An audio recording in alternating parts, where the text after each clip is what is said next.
we're going to look at suspended chords and suspended theory as well. We're going to look at the theory behind it so that you understand it. It helps you to know where the third is in your triads. If we think about it, we've got a root, we've got a third and a fifth in a triad. Whether that third is major or minor, it doesn't matter. We need to know where the third is. And when we know where the third is, then what we can do is we can suspend the third. That's what a suspension is we're modifying the third of a triad and we are substituting it for something else. We're suspending it in favour of a second or in favour of a fourth. Okay, so these are the notes at either side. What's going to happen is I'm going to go over to the old pen and paper. First things first, I'm going to just plot out our good old friend C major. Why C major? Because it's got no sharps or flats in it. Nice and easy to comprehend. Now what we're going to do is we're going to assign a scale degree with this because we draw chords out of scales. The scales are the ingredients that we use to make chords via tertian movement. What we're going to do is we're going to start on that one. So R for root, or number one. You can even think of it as number one. That's the second note, third note, fourth note, fifth note, sixth note and seventh note. That's a C, so we're going to have the octave here. So under normal circumstances, what we do to make a triad, and I'm starting here on the C here, there's a formula, and this is what we need to do. The formula is the recipe. A major chord or a major triad is a root and a third and a fifth. So what we're doing is gathering those guys there, and those three give us the triad. And it's really, really simple to understand suspended chords. Now, I always think of suspensions as being like those old 70s cop shows where the cop gets framed for doing something that he didn't do, and the chief goes, "Kowalski, you're suspended. Give me your badge and your gun." You know what I mean? That sort of thing. And he's got like 48 hours to go and prove that he's innocent, and that's the plot of the film. So he goes away, and then he comes back and he finds all the proof, and then everybody knows he's innocent. And that's the thing about suspension. You're taking the third out of the triad temporarily. You'll notice with suspensions, they have this kind of unsettled sound. Yeah, they are not a resolving sound. They are very much a kind of hanging. They are keeping you in suspense. Yes, so they are a suspended sound, and that's the way to think of them and how to place them. If somebody said to you, say, "All right, explain the sound of a suspended chord," you'd kind of go, "Oh, what's the personality of it?" Well, it doesn't resolve. It leaves you hanging, does the sound. Functionally, it needs to resolve back to its triad that it comes from. And that triad could be one of your chords from the key. Now, I would say not chord 7 because that's a diminished triad. If you start messing around with suspensions on chord 7, then you end up with strange sort of things going afoot. And we're not going to get into that. It's not needed. Now, the thing is, sometimes it's possible to use the suspended sound and it just be okay. It's just okay. It doesn't need to resolve. So you've got to be quite malleable with it, but it can be a really useful way to even cheat and blag with songs. I think this is a great way of cheating. So there's a couple of ways of thinking about how to use these sus chords. And there are two varieties. Like I said, there's a Sus2 and there's a Sus4. Now, here's where people get mixed up, and that is suspensions and add chords, yes? Because add chords do something else. I'll get into that in a little bit, but first, Eyup, if you're sick of pausing my YouTube lessons and scribbling down chords and diagrams, well, I've got you. PDF Club gives you a library of over 350 exclusive downloadable and printable guitar handouts and PDFs with chord charts, diagrams and worksheets all ready to rock. Just grab what you need and get back to playing. It's the perfect partner for my YouTube video lessons. Check it out now at rickysguitar.com/get PDF Club. Now back to the lesson. We're going to have a little look at this. So it's really, really simple. And I think of it as almost like this pendulum that we can have. So we can swing to either side here. And if we take this second here, instead of playing the third, we're going to suspend the third in favour of the second. And that would give us a root, a second, and a fifth, because there's the formula. Remember, a root, third, and fifth is the triad formula that we have there. But if we go for that, then that's going to give me a sus2. Now, if you're in PDF Club, don't worry, I'll be uploading these for you as well. So that's the difference there. You can see it's got a root, a second, and a fifth. Now, what I can do as well is I can swing over to the other side of that pendulum and go and get myself the fourth instead. So root, fourth, and fifth.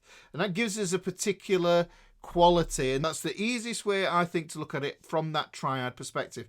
And actually, these are triads as well, but it's a suspended triad. Just like major, minor, diminished, augmented, suspensions are also triads as well, and that's the way I think of it in the triad families. I did a lesson on triad families where I talked about those and the gaps in between. This is like another grouping of those there. Now the thing is, if this was C major, then this is going to work on the first chord in C major. If we look at this, and each of these notes is the root note for a chord, then we can actually see how we might be able to get these suspensions for every chord in the key. The original video that I did for this, I just showed you as being part of chord 1. If this is C major here, C, E, G would be chord 1. I'll put that there. But then if I start on this, I'm going to get another bunch of notes to make a triad, a D, an F, and A. Now, you know me, guys. What's the easiest way to know which notes are in your triad? It's the circle of thirds. So let me put that in there because it shows us this tertian movement. So every good band deserves fans and cash. Remember, if you know this, if you've seen this before, this is the way I work this out. You might know this from putting your notes on the musical staff, but this is C major. Key signature in the middle there as well. C major, no sharps, no flats, nice and easy. If you wanted to work this out for another key, then you would take the sharps and the flats from that key and add them to that mnemonic. That's as simple as it gets. But if you wanted to, you could just fill in the middle bits here. So you could see C, D, E, F, G, A, B, C, D, E, F, G, A, B. So I've just written those smaller outside of there so that you can see where the suspensions live. So if we looked at that C again here, but we're looking at it on the cycle of thirds, if we go C, E, G there, I'll block that off. So you can see if that's the third, then we can see that the D note is going to be the second. If you can see that there, that's the E, then the F is going to be the fourth. And what we can do is we can go around all this now. So I could look at this D minor, which I said was the next chord. So I can see that I've got a D, an F, and an A for my root, my flat third, and my fifth there. But now I can see that if I want to play a D sus2, then what I do is I suspend that third there, and I go back in pitch to get to the second, and I go up in pitch to get to the fourth. So you can do this with all the chords in your key. Now, there are some exceptions. Certain chords this doesn't work with, and I kind of think of them as becoming more sort of modal ideas. Yes, so we do end up involving modes. This is why I think suspensions are very much tied to knowing your modal formulas. You need to understand and know and be able to recite your mode formulas. Yes. Someone says, what's Lydian? You go root, second, third, sharp 4, fifth, 6, 7. You just know it off by heart. So if you wanted to think about it in any key, yeah, so if we say C major, and I'll just transfer this over here, each of these notes here can become a chord if we turn it into a triad. So C, D minor, E minor, F, G, A minor, and B diminished. So these can become triads in their own self, and these are triads. Like I say, I'm just going to get rid of that B diminished there, because what we end up essentially with is enharmonic equivalent chords that are better explained in a different lesson, to be honest, right? But there are a couple of chords that we have to know about with this. Like I said, the modes are important. And we might want to associate the mode with this, and then any alterations that we get to the mode, we can apply them to any of the extensions that we have on the chord. Because you remember, if you've seen the Rosetta Stone video, then you'll know that this is basically synonyms. So we have those modes there. So let me just state this from the get-go, and you'll see this as we go along. This chord 3 becomes problematic when it comes to suspensions, and the Lydian here becomes problematic when it comes to the suspension. So we'll take a look at these separately as well. You'll just want to get through the sort of theory aspects of this. So like I said, this is just a simple octave that we've got here, going from C to C there, guys. That's just the simple octave. Now, what can also happen, and this is going to tie in with the add chords. So let me add the information that you need for add chords as well, because they are interwoven. And I'm just going to do that C major scale again. This is simple. We can take this up another octave again. We go C, D, E, F, G, A, B, C. And this is called the compound octave. So we've got the compound octave. Now with that tertian movement going up like this in thirds, you can see what I've done is I've collected my 7th here. And that 7th is what I think of as a bridging note into the compound octave, where rules change here when we hit that 7th. But everything in there is very, very simple. Suspensions are all about taking the note that we have as the 3rd there and substituting it for either the 2nd or the 4th. But what if the 3rd is present and we still have these notes? Then a new thing happens. Yeah, so let me take this tertian movement over. You can see that what happens is if I jump over 3, B, C, D, then I get this D here. Jump over again, I pick up the F. Jump over again, I pick up the A. Jump over again, I pick up the C. Okay, now I need to label these with numbers as well. So root, 2nd, 3rd, 4th, 5th, 6th, 7th, 8. I'm just going to go up in numbers, guys. 9, 10, 11, 12, 13, 14. And we're back at the root note here. We're just going to call that the root note there. Now, I think everything in the simple octave is sacred. So the root, 3rd, 5th, and 7th, we can't call them anything else in the compound octave. So you can see here, that E is the 3rd. So we're going to get rid of this here, calling it a 10th. It does get called that in older piano music, but for now, we're going to just cross that out there because that 3rd in the simple octave is sacred. So we're going to get rid of that for ease. Now, the 5th, this G here, we're not going to call it a 12th. That's just too much shenanigans going on there. We don't want that. And like I said, this 7th has such a specific switching function in bridging over that we need to keep that sacred as well. So that B here, it's a 7 there. In the compound, it could be thought of as a 14th, but we're not going to call it that. So we just get rid of those there. So essentially, we end up being left with the 9th, the 11th, and the 13th.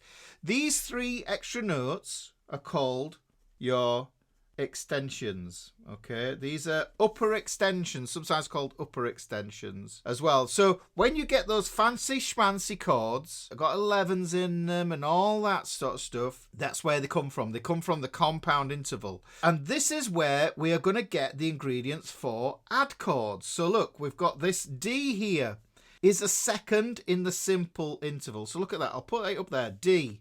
You can see that that D is a 2nd. But if we look in the compound octave, you can see it's also a 9th. And that's its enharmonic scale degree, if you want to think about it in that context. It's enharmonic. It means it's the same note, but we have to express it in a different way because it's in this compound octave. This F here, so these are my susses. Right, so if I go up here and I go to my F, I can see that F there. Well, there it's a 4th, but in the compound it's an 11th. Okay, I'm going to do this with all the extensions. The 6th here, you can see if I go here, this A here, we've got an A here which is a 6th. If I go there, we've got the 6th, and then we're going to call that a 13th as well. Now this is a different case, because if we've got a 6th present with the triad, then it just becomes a 6th chord, okay? There's a lot of theory going on. Let's build a chord first. We're going to go for a major triad. And we know that a major triad is a root, a third, and a fifth. Now, what I'm going to do is I'm going to go back to the letter names, yes, because we've got 2 rows of information. We've got the letter names, and then we have the scale degree names. Those are just labels, guys. So if we look there, we can see that the root for the major is going to be a C, the third is going to be an E, and the fifth is going to be a G. Wonderful. Perfect. Now, instead of it being a major chord, let's turn it into a sus2. The first thing that we're going to do. So the formula for that is root, second, and fifth. I've already drawn these out, but it's worth going over again. So we can see that the root is going to be a C, but the sus2 is going to be a D, and then the fifth is still going to be our G. So what we've done is we've substituted that E for that D there. Let's look at a sus4. Root, fourth, and fifth. Now you can see a C is going to be our root. That's there. That's the fourth, which is an F. And then the G there is the fifth. Okay, so we've got C, F, and G. Now, what's the difference between a suspension and an add chord? Well, look, here's the 2 add chords you're going to come across more often than not. You're going to get an add 9. An add 9 means that we've got a triad. In this case, it's going to be the C, the E, and the G. But what we're doing is, because we've still got the third, and this is the thing, guys, this is the critical bit. If the third is present, I'll write that down. Third present equals add chord. It becomes an add chord if the third is present. That's how it works, yeah, because the third hasn't been suspended. The third is still there. So what if we wanted to have that D there? And some people call this an add 2 chord, but I prefer to call it the add 9 because really it comes from the compound octave. So let's look at that. That D is a second, like this, like we had it here in its enharmonic form. The second and the 9th here. So really we want to put that 9 there, and it's added. And that is going to be the D that we would add to that there. So we've added that 9. Now, not to be confused with if I took that there and I had this formula, root, third, fifth, 7th 9. This is where the function of the 7 comes in here, because with the add 9, the tertian movement is broken. The chain is broken. We go C, E, G. We don't play the B and we jump to the D. We jump straight into the compound octave. We add from the compound octave. We don't bridge using this 7th. Because this 7th is present, we are just running the whole lot along, and this would be a major 9 chord. So you start to see, by understanding your suspensions, it also helps you to unlock your understanding of the add 9 and the major 9 as well. So this is what's going on, because that is doing its bridging function. So that 9 it's not added. It's part of the sequence of that tertian movement. It is unbroken. So the important thing is learn your chord formulas. That is why I thought about it. I already thought it out and included it. It's in the book. The chord formulas, they're in the book. They're all there. There's your ingredients for your chords. There's your ingredients for your scales. Mix them together. Job's a good one. You've got it. Okay? Okay, so that's what it's all about. Right, so this is understanding how that works there. So we get that add sound. Now, add 9 isn't the only sound that we can do. And do you know something? The way I see guitar as well, I think about it in this context from the cage system. I think about the cage system, how we can fit this into that idea and use it practically as guitarists. The C chord is 5 strings. The A chord is 5 strings. The G chord is 6 strings. The E chord is 6 strings. But the D chord has 4 strings. So we need to be able to, in my mind, produce any chord using 4 strings. Now, if you look at something like this, we've hit the limit, haven't we? If I was to put a major 11 in there, that would be 6 notes. How do we whittle that down to the D shape so that we can use it for caged, for guitar, and then it becomes practical information? Well, we need to be able to understand that we can get rid of notes. We can cut notes out. And this is where understanding your intervals comes in. So we know that the fifth is transparent, it doesn't add any colour, so we can get rid of the fifth, especially once we've bridged over.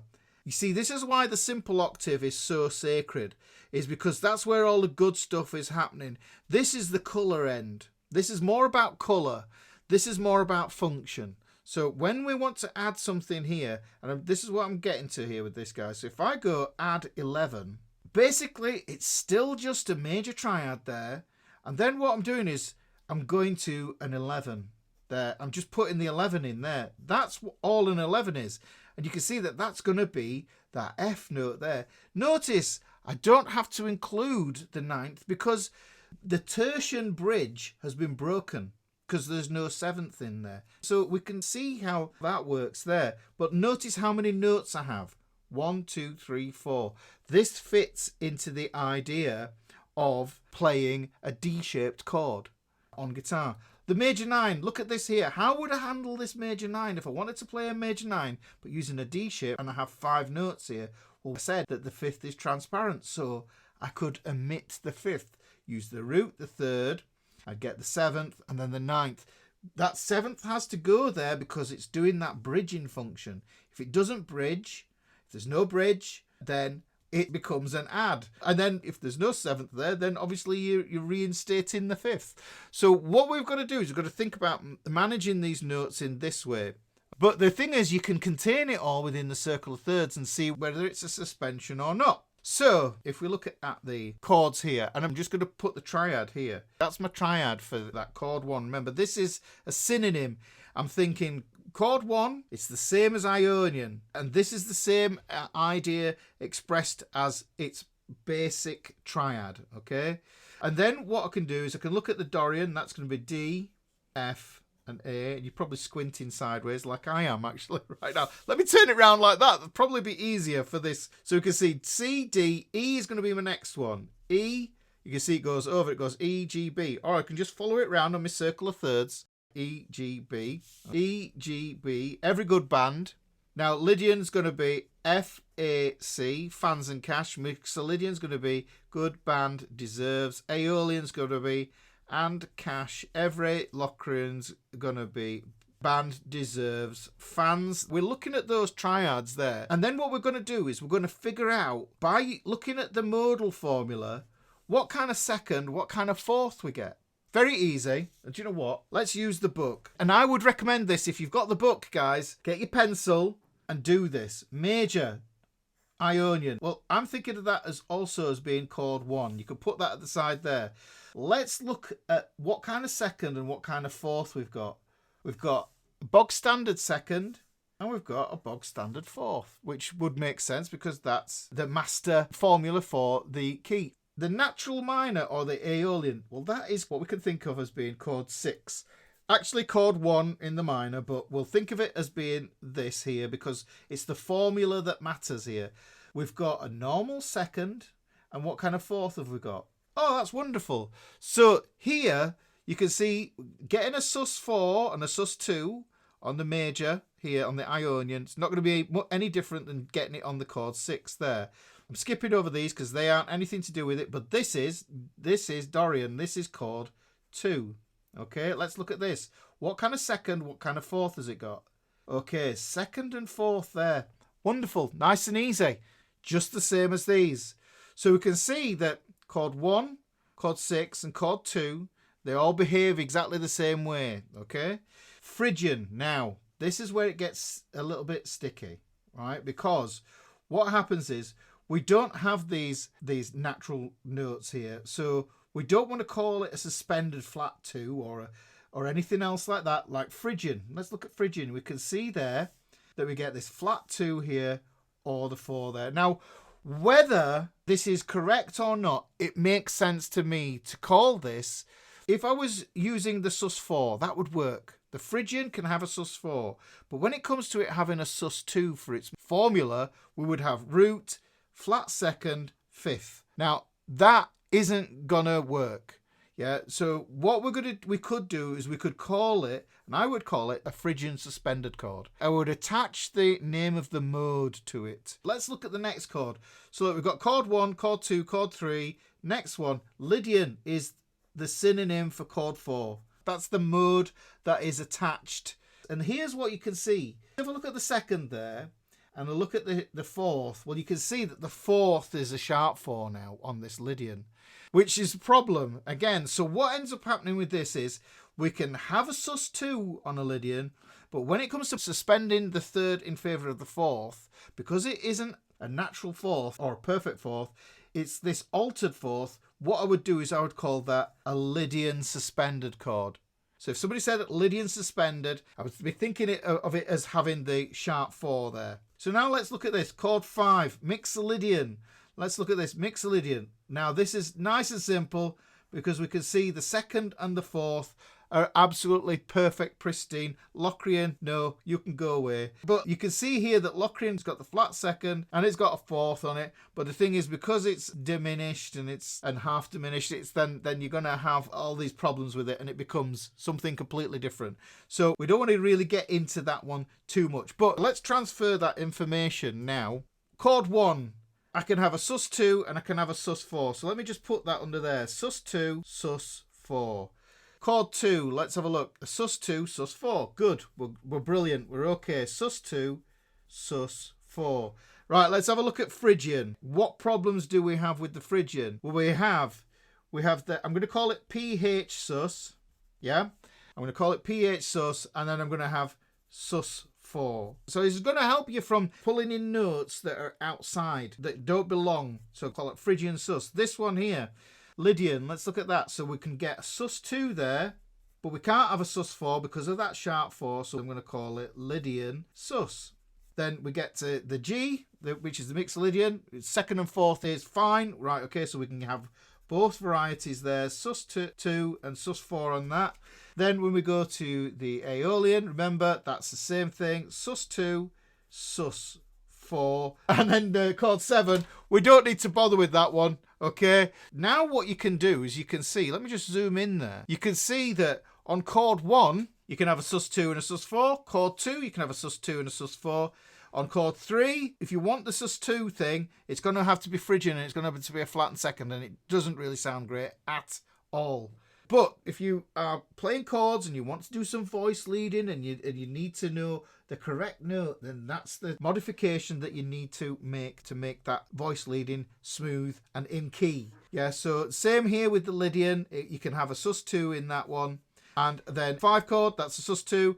And then we get a sus4 there. A minor, sus2, sus4. So really, this is the problem zone. Chords 3 and 4, well, and chord 7. Chord 7, wobbly bob, always a problem.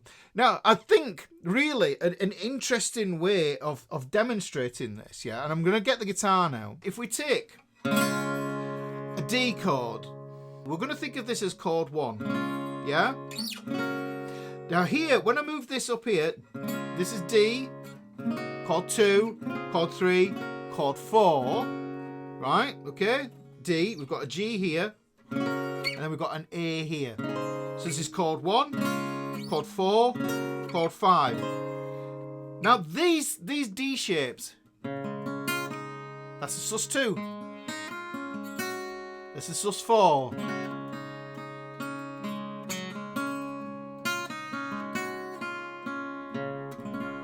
The guitar is tuned in E flat as well, guys. So this is D, D sus4, D, D sus2. Now what if I want to put, because of the convenience of the shape, yes?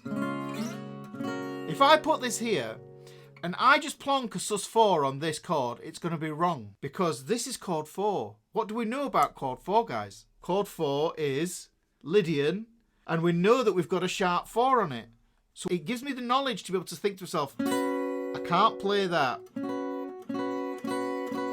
Yeah, I have to raise the 4th to get a sharp 4. Now if I play that on its own, it sounds odd.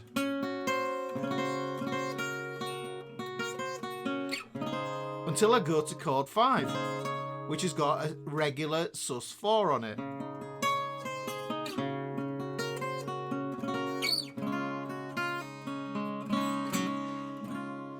hopefully this makes sense here. So chord 1, chord 4. So now I'm thinking of this as being a Lydian suspended chord, not a sus4. There's the triad in those 3 strings there. We've got the 5th, the root, the 3rd. That's the 3rd. That's where the sus4 should be, but that's where the sharp 4 lives. And then the thing is, if I don't do that, you'll hear it. It just sounds a little bit off. I'll just play them all as just suspended 4th chords.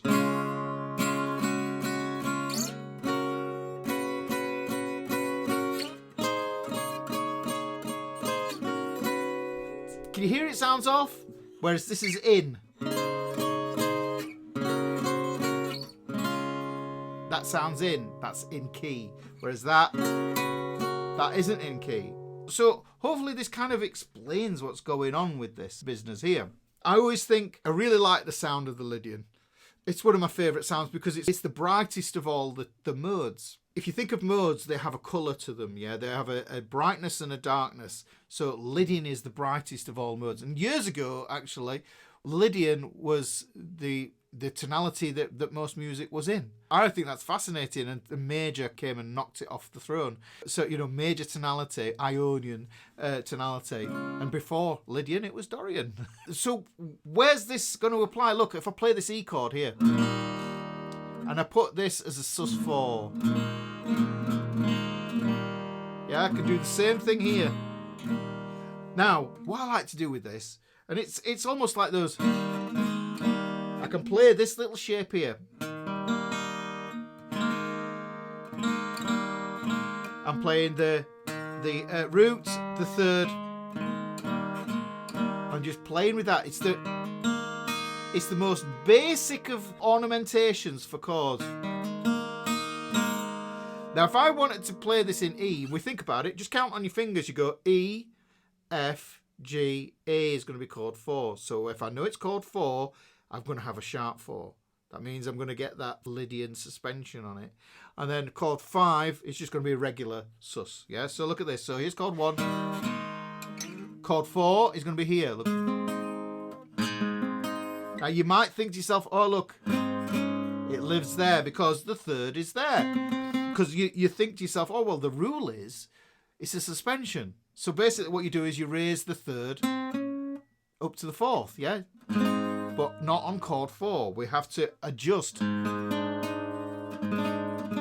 the beauty is it gives us that sound. I love that sound.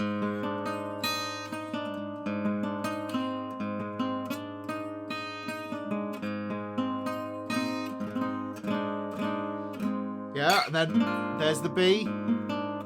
Back to the regular suspension there.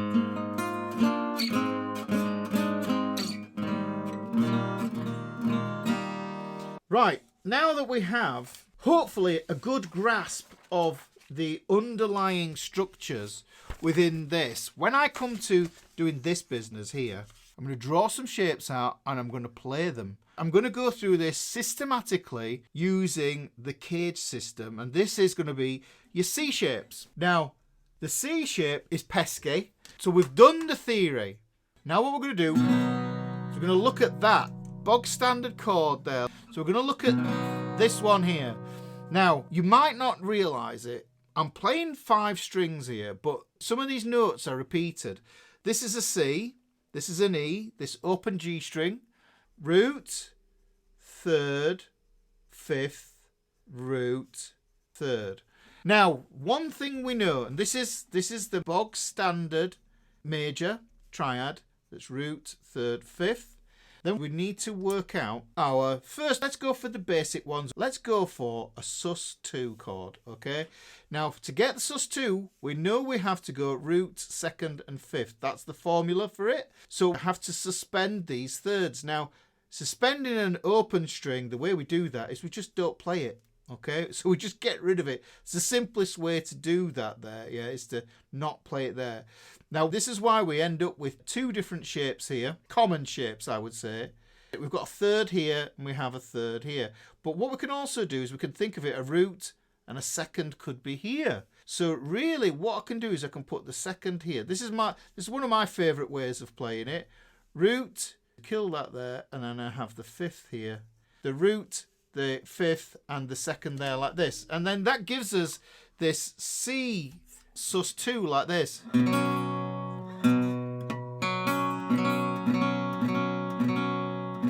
So there we go. That's as simple as it is. So if you struggle to play a C like this, this is a C sus2. Yeah, that's the 2 there.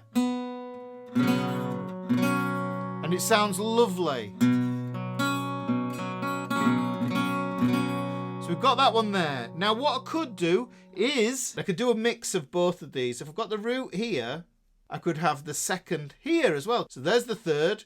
If we lower it back to the open string, we get to the second. So we can have that there. I can have that root there. I can even have that fifth there. But I'm going to kill that one. I'm going to kill that one. I can't do anything with that third there because it's on the head note. It's behind the head note. So I could play this sus2 like this. Now I'm playing the D string open on that. So it's the A string, D string, G string, B string. Now the cool thing is, I want you to hear this, guys. And this is what I was saying right at the beginning about the re-establishing the third for the resolution. Yeah, the suspension is a hanging sound. Yeah, so when I put that third back on, can you hear it? It sounds like the chord is complete.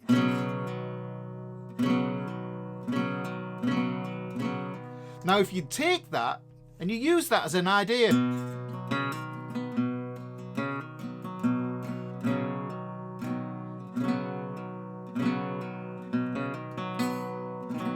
I can even add that other sus2 up there.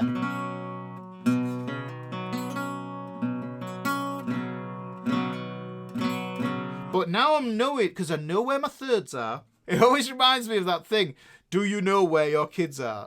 And I think to myself, do you know where your thirds are? Yeah, do you know where your thirds are? If you know where your thirds are, then you know how to find your suspensions. If you know where all those notes are, then you're golden. So we've got...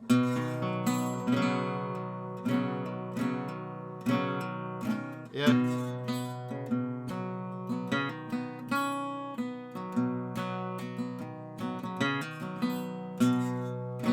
Yeah, now it sounds like it wants to go somewhere, but this, you can hear it hanging,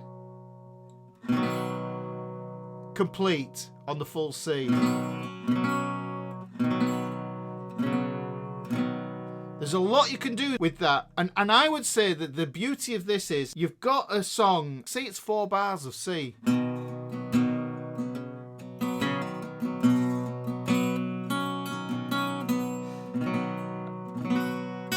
I could even put that on there, but that's a fifth and it's transparent. It's not really adding to it. Let me add to that, show you what I'm doing there. It's just all the pinky movement here.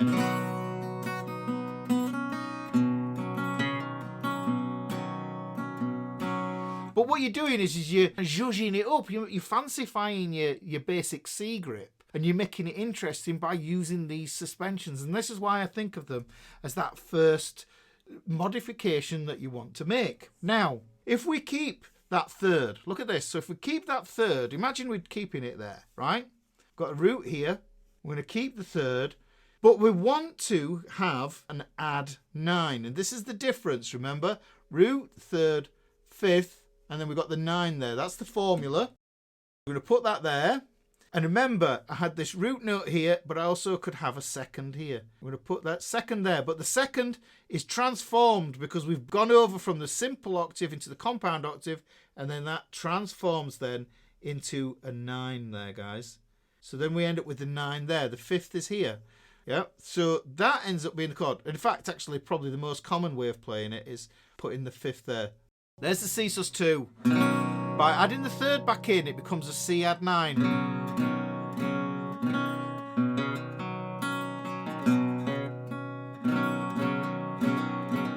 Let me add that fifth in there. I can add that in there on my sus2 if I wanted to.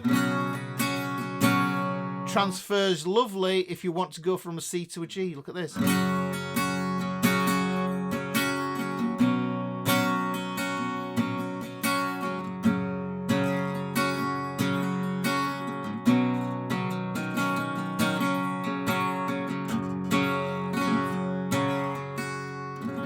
Okay, do you see what's going on there? But the thing is, I'm doing it intelligently. I know exactly where everything is. Revving that chord up. Vamping with one finger. That's what I call vamping. It's putting air into the chord, the sound of the chord. So there is the C add 9. Okay, the next one that I really want to get to is going to be the Sus4. So we'll go for the Sus4 here. Then we're going to have a root, we're going to have a fourth, we're going to have a fifth. Let's put that there. Root, third. In fact, actually, let me just draw in the chord there. There's a couple of ways to play this. And because I know where my thirds are, then all I need to know is my fourth is going to be either there or it's going to be there. So I can play this note, this note, this note, this note, this note. Let me show you what that looks like. So there's my C. I put the Sus4 on there. Now that is a Sus4 as long as I don't play the thin E string, because that's a third. If I play the thin E string, then that 4 changes its role. It becomes an add 11. Listen, so just on the inside 4 strings, Sus4, as soon as I fire through onto that open E, I change it all completely. Now I'm playing a C major triad with an added 11 here instead. And this is why 4 and 11 are the same thing here, guys. This is a 4 and it's an 11. So, but I like this way of playing it because I'm playing the C, the F, the G, the C and the F here. Those notes there. Look how easy it is to put on a cheat F. Yeah? That takes me down to Sus2 there. Yeah? So there's an F, albeit in inversion with the fifth in the bass there. That would be the full F. But you can't do this with that, with a bar. So you have to do it like this with the cheat way, or you can get your thumb over the top. Yeah?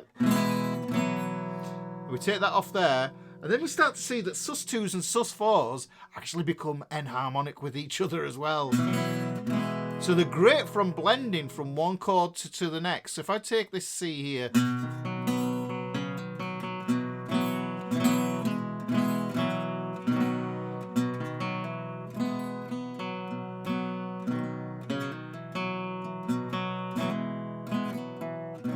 so I'm just playing between C and F there.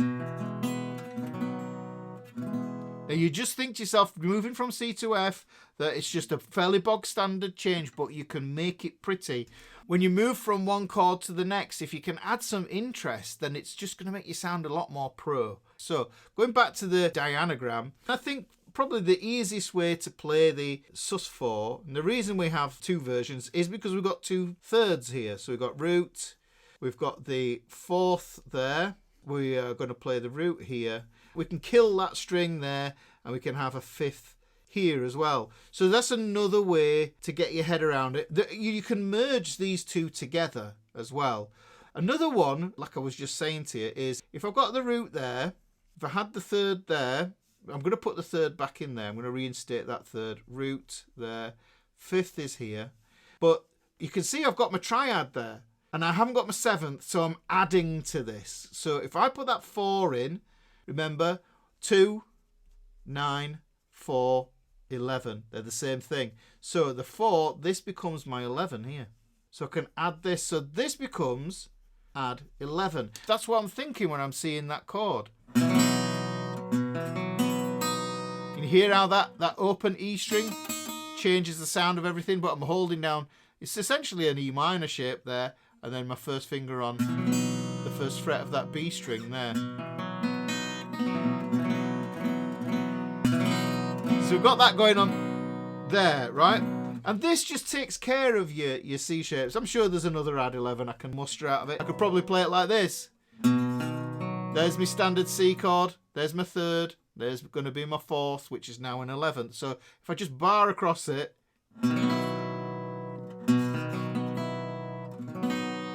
there is nothing in the diagram that doesn't exist in the formula. The formula is there. Root, 3rd, 5th, an 11th.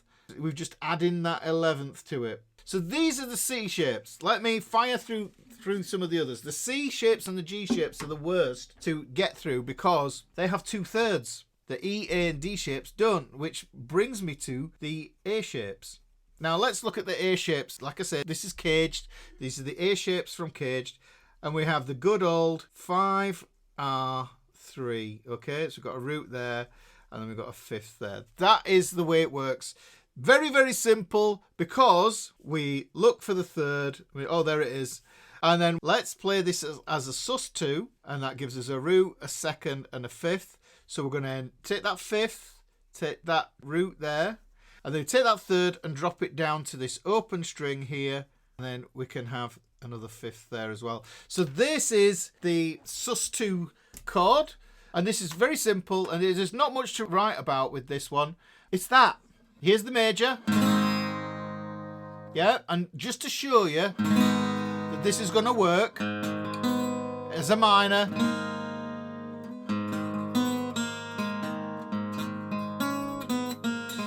So there is A minor, A sus2, A sus4.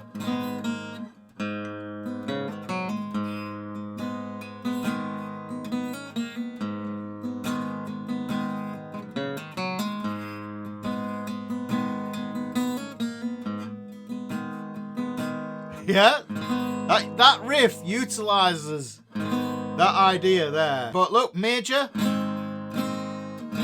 sus2, sus4,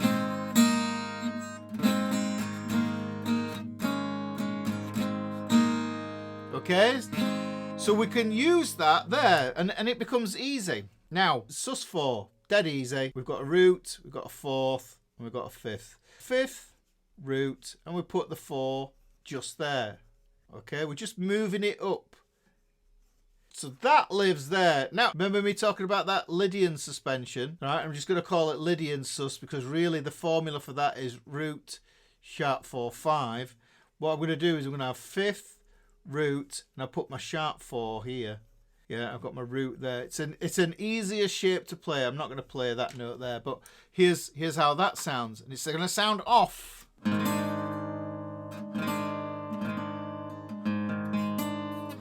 5th, root, sharp 4. But I can go to a sus2 on it as well.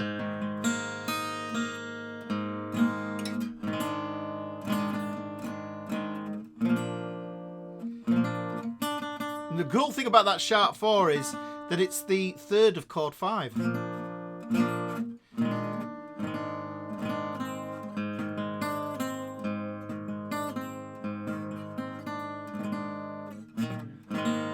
So that's a good way of looking at that one. But the suspension works with all of those there. Now, let's just quickly look at a major with an add 9.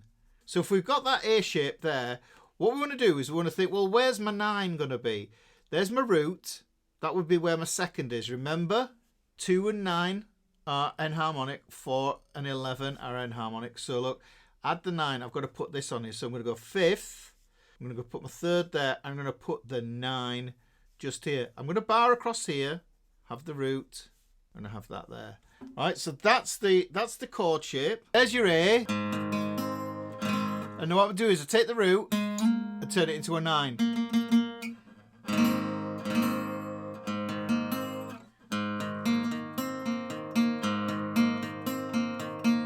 Yeah, we know that one. We should do. But there you go. So that is with the add 9. Now we can also have a minor with an add 9. And we add that there, then what ends up happening, we have got the flat 3rd here, we've got the 5th here, we've got the 9 here, we've got the root here. And this is what you're looking for. You're looking for all those notes there. Now this is going to be a bit tricky. There's the A minor. So I've got 5th, root, flat 3. Take the root, move it up to the 9 there. So it's going to be this shape. I'm not putting the 3rd finger on there, by the way. It has to hover. but the strings just slotting into the cut on my index finger, lovely. Yeah, so there's the A minor add 9, yeah. It just adds that extra sound to it there. So we'll put that there. Let's scoot through the G shape. I'm not going to go through all of the G shapes. They will be available in PDF Club, but you know, because it will take forever for me to systematically go through everything. Root, third, fifth, root. I'm going to do the what I call the Dylan G, which is the 3-fingered version there. So there's the G shape. Now we can think to ourselves, that's major, and the formula for that is root, third, fifth. So what if we want a G sus2? We're going to look at what's available to us to be able to move around. And I think the easiest way to make a G sus2 is to take this root here. See the third there? We drop it down. We drop that down there. And that means we end up with the fifth, the root, and the third. We're going to suspend that. So what we do is we suspend it by putting the fifth on there. And then we have the root there. So this is the shape that you end up with. Looks like a G, but the thing is, that open A is a bit muddy, okay? So what I like to do is, I'll just put that A and take it up an octave. So look, here's that chord again. Yeah, and let me just show you. I'll do it on a different diagram here. Sus2 again. So we're going to get root. I'll kill this one here. No A string, but I'm going to keep the fifth. I've already got a root, so I don't need to double up on it, but I will put the 2 here. And then I'll keep that fifth, and I keep the root there. So you end up with this shape. Now you can hear it sounds bright. Listen to how that works.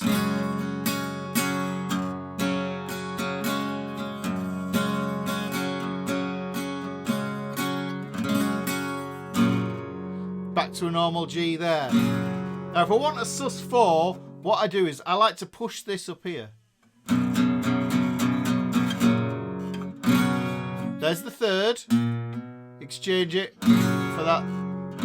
This shape, why I like this shape, is because it leaves you with just 1/3.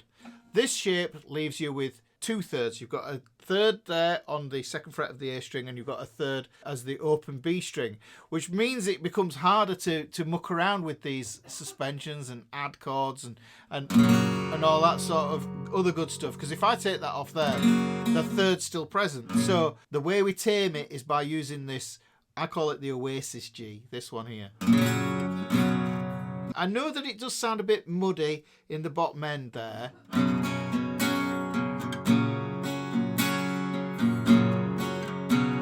Now we can play it in a different way, and if you've ever seen people who play the G like this, now the fingering of this is really particular, because this is the way it works. This is going to be for a G sus4. So we're going to have a G, we're going to mute that string there, and we're going to have the 4 just there, and we're going to have the root here as well. So we've got the root, and I've got the fifth here. So this is going to be a sus4. So it's a G sus4. There's your G. Now if I add that third in, it's not a sus4 anymore. It's become an add 11. Great chord is this, because it's so close to the C. Look at this. If I move that shape down, I get a C chord with an extra fifth in the upper voice here on the thin E string.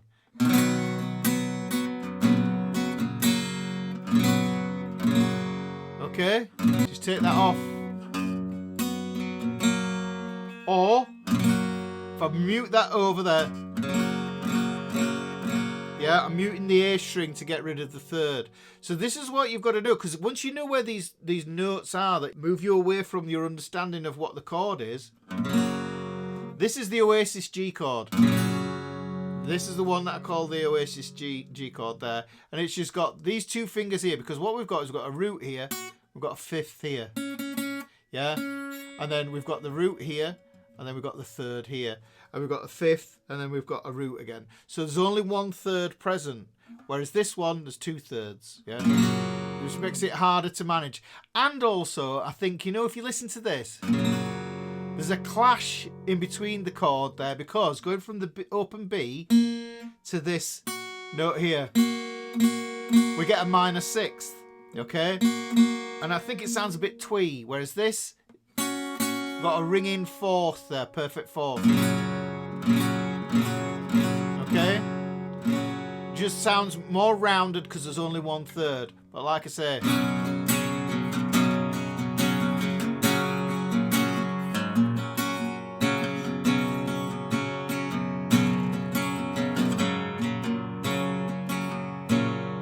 so you can see that all the action's happening on the A string.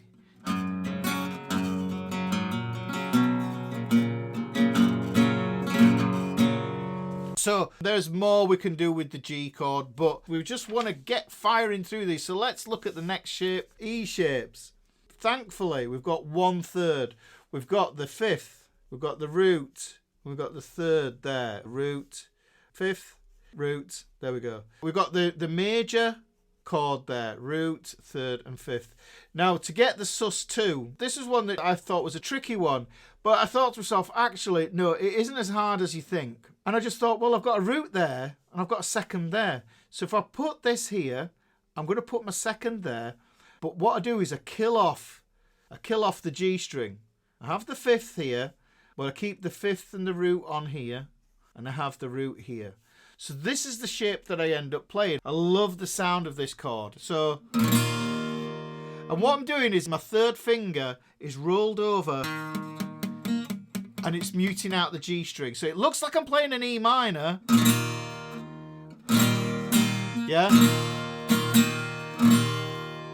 And remember, it's because it doesn't matter because suspensions work with major or minor chords. Yeah? There's the E major. There's the Sus2.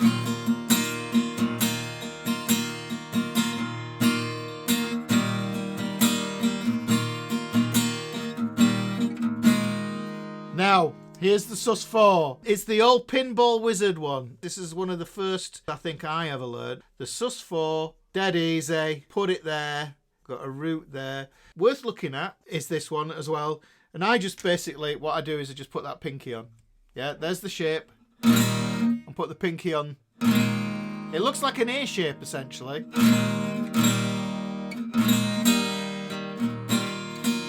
Now if you had the third in and you put that, then that becomes an add 9, doesn't it? Now, I think that one's nice, but there is another way that we can do this. So what I've done is I've taken that root, and then what I've done is I've gone up a whole step there. Root, there's the 9th. So instead of using this one here, I'm using this one here. So now I've got it in a lower place on the neck. There's my E major chord.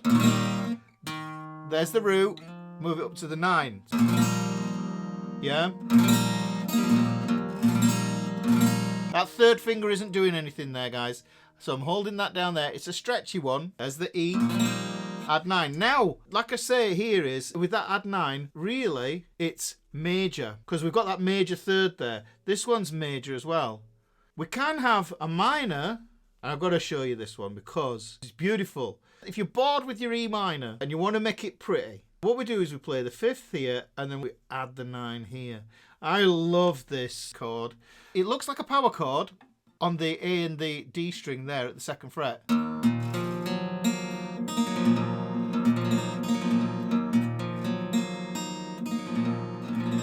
Okay?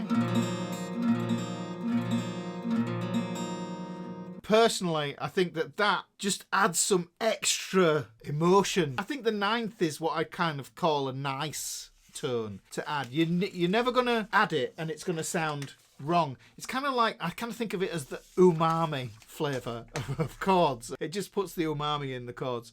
So, now we've only got one shape left, guys. The D shapes. We're going to go root, 5th, root, 3rd. This is the major.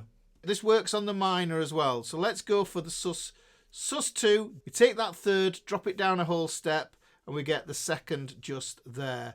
There's the root, there's the 5th, and then here's the root again. So we've got that there. So there's the Sus2. Nice. And there's nothing to say. You can't mix these chord shapes up. Look, here's Here's a nice easy way of doing it. There's the, yeah, you can do it that way. But you can see it works with 2 different fingerings. And going to an A sus2 there, look, D sus2 to an A sus2.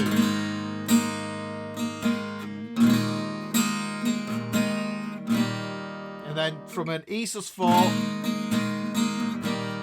to that E. And I'm not doing much. There's not much going on. And just to show you, and I like this, this is a great little exercise if you're a beginner. Getting that middle finger there, that finger to come off. And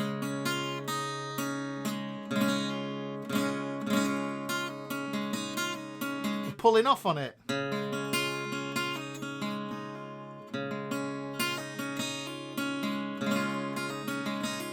Bit James Taylor-y.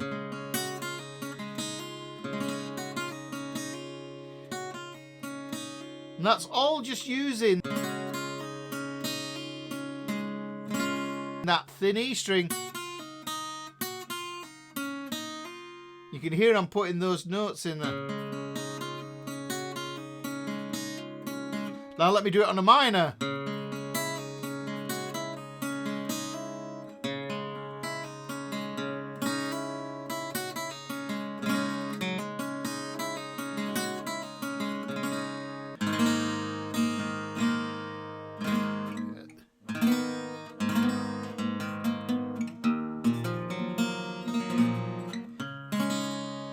You can see I'm playing through these add A minor add 9, E minor add 9, there, to a D minor, to a D sus2 there, to a D sus4.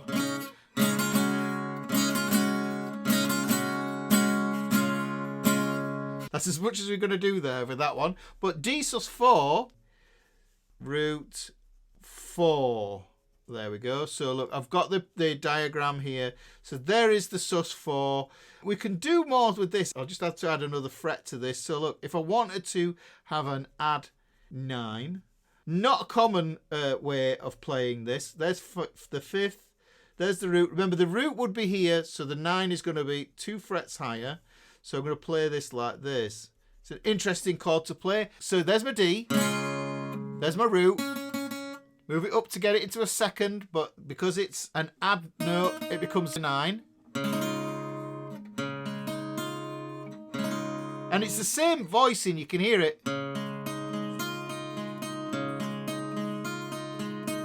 As this.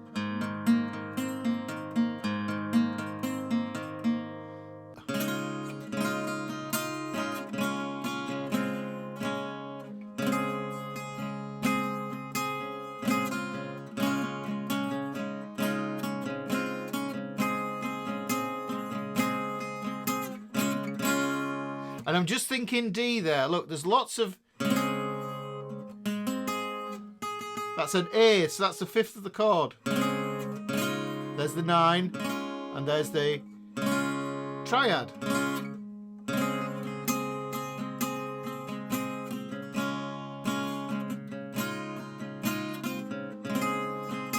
Right, so what we've done so far, guys. 5 sheets with the cage chords that I've gone over. 2 sheets with the theory aspects of it and how that works and how these tie in, what suspensions you can have on which chord within the key, and how to make it into a 9th. Very complex lesson today.